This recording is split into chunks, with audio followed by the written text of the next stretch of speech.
how to find out who is behind a fake Snapchat account.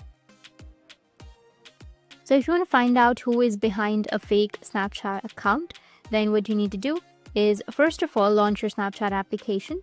After that, tap on your profile icon, which is on the top left of your screen. Scroll down and tap on My Friends. Now it will show all of the list of friends that you have on Snapchat. Next, you need to go to the profile that you feel suspicious about. Like, for example, I'll go with an account.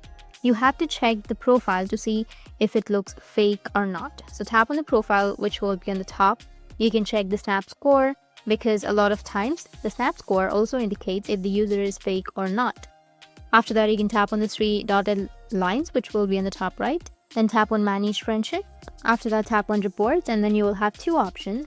First is they're posting inappropriate content, and the next one is they are a spammer. Just tap on the spammer option.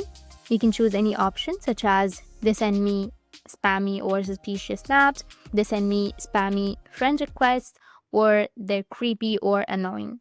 After that, you can submit, and the team at Snapchat will contact you within 24 hours, and they'll let you know if it's fake or not, or so on.